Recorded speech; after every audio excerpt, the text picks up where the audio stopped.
අපි වෙබ්සයිට් හදද්දී අපේ සයිට් එකට එන යූසර්ගේ ඉන්ෆෝමේෂන් අපි ගන්නවා නම් ස්ටෝර් කරනවා නම් අපි මොන හරි යූසර්ගේ ඩීටේල්ස් යූස් කරලා අපි මොන හරි කරනවා නම් එතකොට ඒ ගැන යූසර්ට අනිවාර්යයෙන්ම තේරුම් කරන්න ඕනේ. යූසර්ට දැනුවත් කරන්න ඕනේ සයිට් එකට එනකොට. ඒක නිසා ඒ වගේ දැනුවත් කිරීමක් අපි මේ ආකාරයෙන් තමයි බැනර් එකකින් පෙන්වන්නේ. දැන් ඔයගලන්ට පිටර පේනවා මෙන්න මේ කුකී පොලිසි කියලා මේ බැනර් එකක් වගේ තියෙනවා. එතකොට යූසර් මේක දැක්ක ගාම යූසර්ට තේරුම් යනවා හරි මේක කුකීස් පාවිච්චි කරනවා. ඒ කියන්නේ එයාගේ ඩීටේල්ස් යූස් කරනවා මේ සයිට් එකේ අයිතිකාරයෝ. එතකොට මේ සයිට් එකේ අයිතිකාරයන්ට පුළුවන් මේ ලොග් වෙන යූසර්ගේ ඩීටේල්ස් ගන්න.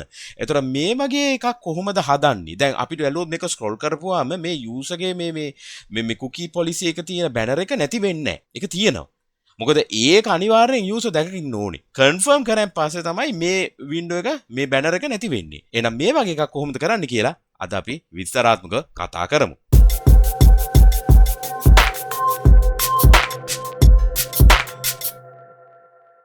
ආයුබෝවන් මගේ ෆ්‍රන්ට්-එන්ඩ් යාළුවෝ හැමෝටම ඔබ මේ එකතු වෙලා සිටින්නේ MCodes Frontend YouTube channel එකට. channel එකට අලුත් නම් subscribe කරලා MCodes family එකට එකතු වෙන්න.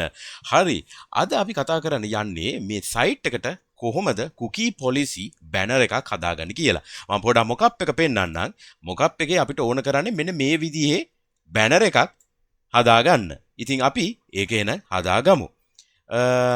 හරි මම HTML එකට ගිහිල්ලා කෙලින්ම මම ඔයගලට පෙන්නන්නම් මම මේ දාපු HTML එක මෙන්න මේ මොකප් එකට අදාළව. එතකොට this website uses cookies කියලා තියෙනවා see our cookie policy for detailed information කියලා. එතකොට මේක link එකක්. ඊට පස්සේ මේකත් link button එකක්. හරිද? එතකොට මේක paragraph එකක් ඇතුලේ තමයි තියෙන්න ඕනේ. මේ anchor tag එකකුත් තියෙනවා. මේ තව බටන් එකකුත් තියෙනවා. ඉතින් හරි. එහෙනම් මේක අපි HTML එකට කරොත් අපි HTML එකේ ලියන්නේ මෙන්න මේ විදිහට. div එකක් දාලා cookie කියලා මම class එකක් දැම්මා. paragraph එකක් තියෙනවා මේ විදිහට. ඒක ඇතුලේ අර see our cookie policy කියන එක anchor tag එකකින් දැම්මා. cookie policy කියන එකට මම class එකක් දැම්මා. cookie link කියලා. hash කියලා දැම්මා. මොකද දැනට මට URL එකක් නැහැ ඒක පෙන්වන්න. ඉතින් මම hash කියලා දැම්මා. කිසි ප්‍රශ්නයක් නැහැ. ඒතර click කරා කියලා කොහෙටවත් යන්නෙත් නැහැ. navigate වෙන්නෙත් නැහැ. එතකොට මම මේ cookie කියන මේ div එක දැම්මේ කොතනද? බලන්න මම මේක දැම්මේ මේ wrapper එක අපි බෙදුවා header body footer කියලා. cookie එක මට මෙන්න මෙතන හොඳයි කියලා මම wrapper එකට පස්සේ කෙලින්ම එන ඊළඟ child element එකක් විදියට දැම්මා. ඒ කියන්නේ child කියන්නේ දැන් මෙයාගේ childs ලානේ header footer body කියන තියෙන්නේ. ඉතින් ඒ වගේම තවත් එක child එකක් විදියට මේ විදියට දැම්මා. දැන් ඔයගලන්ට පේනවා ඉතින් මේකේ තිබ්බ content ටික කෝ කියලා. මම මේක expand කරන්න පුළුවන් මේ විදියට. මම මේක collapse කරලා තියෙන්නේ මේක අර HTML එකේ ලොකු වුණාමත් අර පොඩ්ඩක් හැමතිස්සම ස්ක්‍රෝල් කර යන්න ඕනනේ. ඉතින් මම මේ කෝඩ් කරන්නේ VS Code editor එකේ. VS Code editor Visual Code editor. ඉතින් මේක හරි ලේසි අපිට කෝඩින් කරන්න. ඉතින් ඕගොල්ලොත් මේ වගේ software එක නෙමෙයි නම් කෝඩ් කරන්නේ. ඕගොල්ලෝ විශේෂයෙන්ම මේ වගේ software එකට අනිවාර්යයෙන්ම move වෙන්න. මේක මාරම හොඳයි, මාර ලේසි. ඉතින් හරි. ඉතින් මේ header එක මේ විදිහට පේ තියෙනවා, body එක මේ විදිහට තියෙනවා, ඒ වගේම footer එකත් මේ විදිහට තියෙනවා. මම අතන මේ විදිහට collapse කරලා දාපුවා මට ලේසි. ඒක නිසා තමයි මම මේ විදිහට ඔයගලන්ට පෙන්වන්න ලේසි වුණේ මේ විදිහටම. ඉතින් මේ header එක, body එක තියෙනවා, footer එක තියෙනවා, cookie div එක තියෙනවා. ඊට පස්සේ cookie button එක මම මේ විදිහට div එක දාලා තියෙනවා මේක ඇතුලේ. මම indent කරලා තියෙන. ඒතර මට ලේසි readability පැත්තෙන් මේ class එකේ cookie button submit button කියලා දාලා තියෙන්නේ මොකද මම මෙන්න මේ ඔයගොල්ලන්ට පේන්නේ නැති මෙන්න මෙතන මේ submit කියලා බටන් එකක් තියෙනවා ඒ බටන් එක ක්ලාස් එකේම තමයි මම use කරන්නේ මෙන්න මේ confirm කියන මම මේ බැලුවොත් මේ මොකක් එක ඒ විදිහට තමයි වෙලා තියෙන්නේ හරි දැන් අපි යන CSS එකට බහිමු එහෙනම් මම යන style.css එක මම මේ cookie කියන ක්ලාස් එක ගන්නවා cookie කියන ක්ලාස් එක අරගෙන මම දාන්නම් මුලින්ම background color එක. මේකට background color එකක් තියෙනවනේ. #ca මේක තමයි color එක. දැන් මම මේක save කරන්නම්. save කරලා පල්ලයට ගියාම ඕගලන්ට පේනවා මෙන්න මේ විදිහට පේනවා. දැන් අපිට පේන්න ඕනේ කොයි විදිහටද? මෙන්න මේ විදිහට. හරි. එහෙනම් අපි දෙමු padding එකක්. padding එක දෙමු 3em කියලා. අපි බලමු කොහොමද මේක පේන්නේ කියලා. 3em හරි. ඒක ඇති වෙයි. right. කලේ කවුලක් නැහැ ඊට පස්සේ අපි දෙමු බෝඩ් එකක් බෝඩ් එක දෙමු රේඩියස් එක 2em කියලා දෙමුකෝ 2em හරි රිෆ්‍රෙෂ් කරලා බලමු හරි 2em එකක් තියෙනවා හරි ඊට පස්සේ අපි මොකක් එක බැලුවොත් හරි සම්මිට් බටන් එකත් මේ කලර් එක පොඩ්ඩක් තව අඩු වෙන්න ඕනේ. සබ්මිට් බටන් එක පේන්නේ නැහැ. EF මම හිතන්නේ මේකද කොහෙද? බලමු මේක රිෆ්‍රෙෂ් කරලා. ඔව් හරි. ඒක තමයි කලර් එක පර්ෆෙක්ට්. දැන් මොකද මේ බටන් එක පේන්නේ නැතු ගියා. මොකද ඒ කලර් එකම තමයි බෑග්ග්‍රවුන්ඩ් එකට තියෙන්නේ. හරි. ඒක හරි. ඊට පස්සේ box shadow එක දෙමු. මම box shadow එක මේ විදිහට දාන්න මම කියන්නම් මොනවද මේ දීලා තියෙන values කියලා. හරිද? ලේසියෙන්ම තේරුම් ගන්න පුළුවන්. එතකොට මම මේකේ පල්ලහැට ගිහිල්ලා මම මේක ඉන්ස්පෙක්ට් කරාම ඔයගලන්ට බලා ගන්න පුළුවන් මේ cookie කියන ක්ලාස් එකට ගිහිල්ලා මෙන්න මෙතන මම දීපු box shadow එක. මම මෙතන open shadow editor කියන එක ක්ලික් කරනවා. open shadow එක ක්ලික් කරපුවාම මම දීපු මේ බිඳුව 25 50 ඍණ 12 ඒ ටික මෙතන බලන්න පුළුවන්. මේ තියෙන බිඳුව 25 මේ තියෙන 25 50 ඍණ 12 ඒක මෙන්න මේ වීල් එකෙන් තමයි ඇඩ්ජස්ට් කරන්නේ. ඒ ඇඩ්ජස්ට් කරලා හරි වැලියු එකක් හදාගෙන තියාගත්තා මම. ඊට පස්සේ ඒකෙන් මේ උඩ x offset එකයි y එකයි මේකෙන් හැදෙනවා. ඊට පස්සේ blur එක මෙතනින් වෙනස් කර ගන්නවා. ඊට පස්සේ spread වෙන්න ඕනේ කොහොමද? දැන් ඔයගලන්ට පේනවා ඇති output එකත් වෙනස් වෙනවා මේ ගාම. දැක්කද?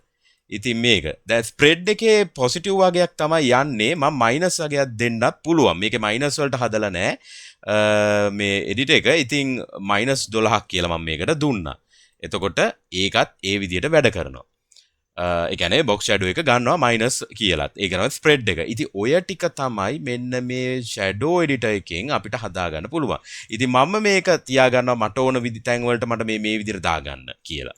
ඊළඟට මෙතන තියෙන්නේ මොකද්ද මේ RGB යගයක් කියලා දාලා තියෙනවා. RGB ඒ කියන්නේ කළු පාටට සාමාන්‍යයෙන් කියන value එක තමයි ඒ පාට මම ඔයාලට පෙන්නන්නම්. දැන් මම මේ කළු select කරපු ගාම ඕගලන්ට පේනවා RGBA. මෙන්න මෙතන තියෙන alpha යගයක්. මේක 0.5යි කියන්නේ මෙතන අඩු වැඩි කරන්න පුළුවන්. එක කියන්නේ දැන් ඔයගලන්ට මෙතන පේනවා මේ කලර් එක එන්න ට්‍රාන්ස්පේරන්ට් වෙනවා. ඒ අගය තමයි මේ බිඳුව කියන්නේ පේන්නෙම නෑ. මෙතනට ගියාම කළු පාට හොඳට පේනවා. ඒ කියන්නේ මෙතන අගය එකයි. මේක බිඳුව 1 බිඳුව 1. අන්න ඒ විදිහට. ඉතින් ඒක නිසා මම මෙතනට දුන්නා 0.50ක් 0.5යි. බිඳුවයි 0.5යි. ඒක තමයි මෙතන දීලා තියෙන 0.50ක් කියලා. 5 බිඳුවේ මේ RGBA මෙන්න මේක වැලියු එක දෙන්න පුළුවන්. එතනද මේ පළවෙනිම කියන්නේ කළු පාට කලර් එකේ RGB values. ඒක අපිට බලා ගන්න පුළුවන්. අපි දැන් මෙතන අපි තුමු red color මේක select කරා මේකේ තියෙන RGB values. ඒක ගත්තේ මෙන්න මෙතන මේ ක්ලික් කරලා. දැන් අපි box shadow එකක් දාලා තියෙන්නේ. දැන් අපි ඊළඟට font size එකත් හදාගමු. දැන් අපිට මේක පේන්නේ ටිකක් අඩු ෆොන්ට් එකෙන්නේ. දැන් අපි බැලුවොත් අපි මොකක් එක මෙහෙමනේ තියෙන්නේ. එහෙනම් අපි font size එකත් ඔය ගාම හදාගමු. font size එක 1.3 rem කියලා දීලා අපි බැලුවොත් හරි. දැන් බැලුවොත් මොකක් එක හරි. දැන් ලොකුම දේ තමයි දැන් අපි කරන්න යන්නේ. ඒ මොකද? ස්ක්‍රෝල් කරපුවාම මෙන්න මේක එකම තැන fix position එක ඉන්න ඕනේ. CSS rule එකත් කෙලිම කිව්වා. fix position එක ඉන්න ඕනේ. කියන්නේ අපි position fix පාවිච්චි කරමු. position අපි fix කියලා දාමු. ඊට පස්සේ එයා ඉන්න ඕනේ කොහෙද? bottom එකේ ඉන්න ඕනේ. bottom එකේ මම කියන්නම් 5% කියලා. ඊට පස්සේ කියන්න left එකේනොත් 50ක් percentage එක. ඒ අයියේ හරි මැද්දෙත් ඉන්න ඕනනේ. මම මේක රිෆ්‍රෙෂ් කරලා බැලුවාම හරි ෆික්ස් පොසිෂන් එකත් ඉන්නවා. බොටම් එකෙත් 5ක් විතර උඩට ඇවිල්ලත් ඉන්නවා. ලෙෆ්ට් එකෙනුත් හරි 50යි. හරියටම බැලුවොත් මේ පේජ් එකේ 50න් පටන් ගන්නෙ. දැන් ඔයගොල්ලන්ට පේනවා මේක 50 උනේ කොහොමද කියලා. මේ පේජ් එකේ හරි මැද්දේ බෙදුවාම මේක හරි 50ක් ලෙෆ්ට් එකෙන් ගිහිල්ලා තියෙන්නේ. ඒකට ඒක ප්‍රශ්නයක් නැහැ. එතකොට දැන් ඊට පස්සේ අපිට තේරෙන්නේ මේක නෑ කෙරෝලට ගිහිල්ලා කියලා. කෙරෝලට නෙමෙයි මේක එන්න ඕනේ. හරි දැන් ඔයගොල්ලෝ හිතන්න සයිට් එක සමහරවිට හරි මැද්දේ නෙමෙයි කෙරෝල එන්න ඕනේ කියලා. එහෙනම් මේක දැනටම ඕකේ. හරි. ඒ වුණාට මගේ මොකක් එකේ තියෙන මේක හරි මැද්දේ එන්න ඕනේ කියලා. එහෙනම් මේක අපි කොහොමද මැද්දට ගේන්නේ? ඕගලන්ට මතක ඇති මම transform සම්පූර්ණ CSS transform මේ crash course එකක් කරා. ඕගලන්ට ඒ වීඩියෝ එකක් බලන්න පුළුවන්. ඒකේ මම property එකක් පාවිච්චි කරන්න යන්නේ. transform එකේ තියෙනවා translate කියලා. ඒකේ minus අර 50% එකක් එහාට වෙන්න කියලා කියනවා. ඒක කිව්ව ගාම හරි මැද්දට ආවා. දැක්කද? හරි මැද්දට ආවා. හරිද? දැන් අපි ඒක perfectly centered මම පොඩ්ඩක් එහාට මෙහාට කරපුවම ඔයාලට පේනවා මේක හරි මැද්දේ ඉන්නේ කියලා. දැන් තේරුණාද? හරි මැද්දේ කුකී පොලිසි එකේ ඉන්නවා. හරි. දැන් ඊළඟට අපිට කරන්න තියෙන්නේ මොනවද? මේකට width එකක් අපි දෙමු. width එකක් දෙමු 60% කියලා අපි දැන් තියෙන width එක පොඩ්ඩක් මදි කියමුකෝ 50% කියලා දෙමු. එතකොට නෑ 60 බලමු පොඩ්ඩක් ඇති වෙයිද මේක. alright shape. හරි. දැන් අපි ඊළඟට මොකද්ද කරන්න යන්නේ? දැන් අපි මේක දැන් කොහොමද ඉන්නේ? මේක දෙපැත්තට බෙදිලානේ තියෙන්නේ. අපි අලුත්ම grid layout concept එක පාවිච්චි කරමු මේකටනේ. එහෙනම් අපි දාමු display grid. grid දාමු. grid දාලා අපි බලමු කොහොමද මේක මුකුත් වෙනසක් නැහැ. අපි මේකට grid template columns දැන් කොහොමද මේක columns බෙදන්නේ? අපි percentage මොනවද දෙන්න ඕනේ නැහැ. අපි FR unit එක ගැන දන්නවා. free space එක ගැන. අපි මේක 5න් එකක් කියලා ගමු. ඒ කියන්නේ 5න් එකයි කියන්නේ මොකද්ද?